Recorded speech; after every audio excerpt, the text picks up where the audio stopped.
Pangalan? Dali lang. O, shoutout na kayo. Ay!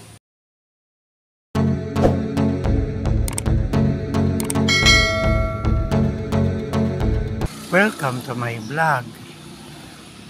Dito lang muna tayo sa kabahayan, gawa ng napakainit ng panahon ngayon. Nakakatamad maglalabas ng bahay.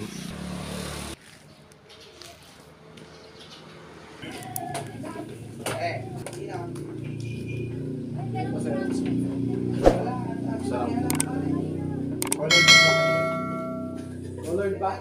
Oh, colored ba? Yung may stain ba? 3 pesos. Ang mga huli ko lang na-print.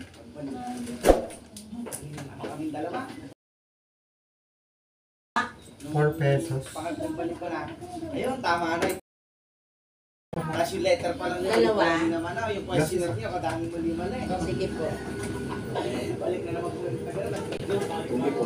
Kasi yung babalik kami na gano'n yung Dito ko na kaya pirmahan. Alamin mo yung kwan eh. Makakapag po kami ng kwan eh. Natatamaan ka? Natatamaan ka? Sabay-sabay dumating ang order ko sa Shopee.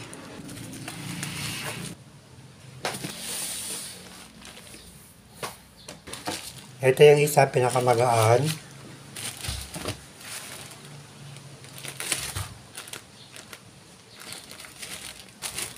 Bali, ito yung maintenance cartridge. Cartridge ng printer na ginagamit ko. Yung isang printer.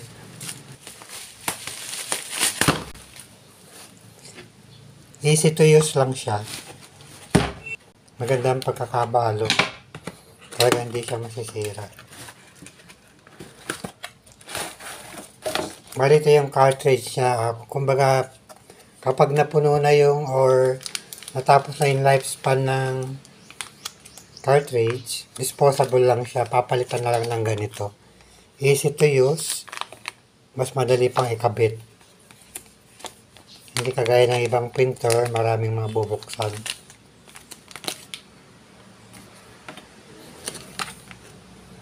Tama naman yung model niya at saka yung size number.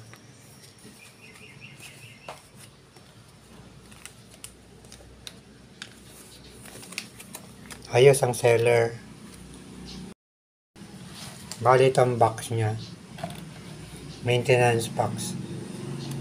Affordable ang price. Ayos naman ang packaging. Hindi siya masisira or madadamage. Mostly mga printing materials. Yung mga in-order ko sa Shopee. Diyan. Isa sa mga in-order ko ang photo paper. Kasi mas malaking tipid kapag sa online bumili. In-order tayo ng 15 pieces. 1, 2, 3, 4, 5, 6, 7, 8, 9, 10, 11, 12, 13, 14, and 15. Kompleto naman ang dineliver nila. Higit sa lahat, walang damage.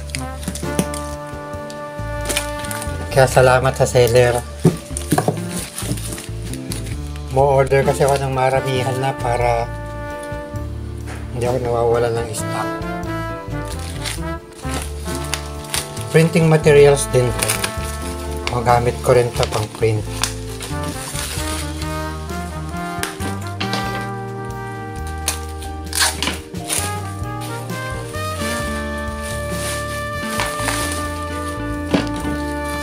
Bali ito yung laminating film.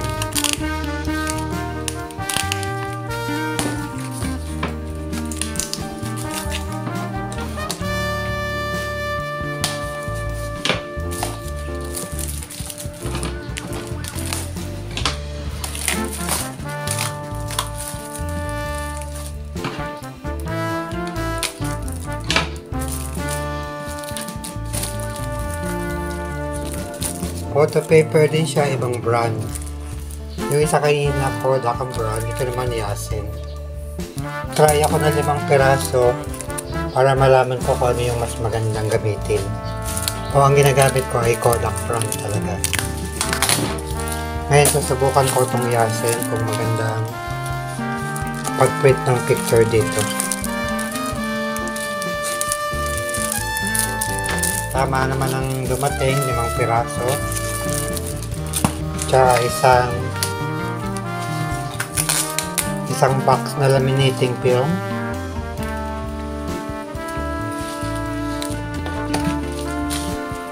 Bali 100 pieces ang laman nito. A4 size. Mayroon pa akong 2 ganito.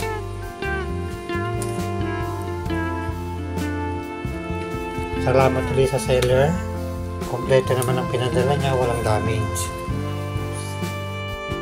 Ito na yung pinakamalaking box or pack.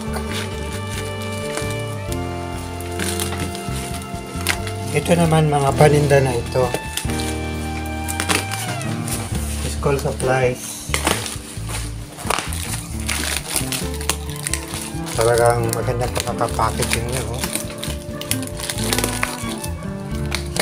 Hindi talaga madadamage kasi makapalang box na binalot. Bali ano ito,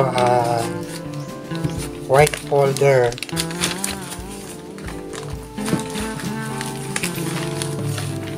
Kumuha na ako ng tigi-tigisang rim. 100 pieces ang bawat isang rim.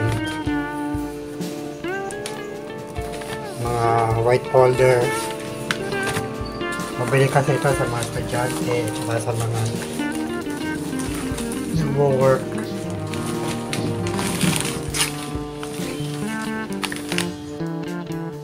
Border tayo ng short size. Folder na A4 size.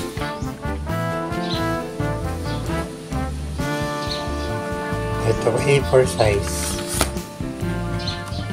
At saka legal size o yung long size. Pag letter yan ang short size. Legal ito naman yung long size. Sa long kasi may size na 8.5 by 13 tsaka 8.5 by 14. Humabol pa yung isang in-order natin sa Shopee.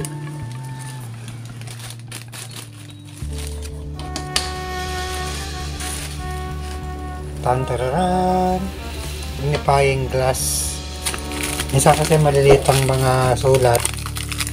Mahirapan natin basahin. Ayan, para kita agad. O, laki, diba? Pang mabilisan, mababasa agad.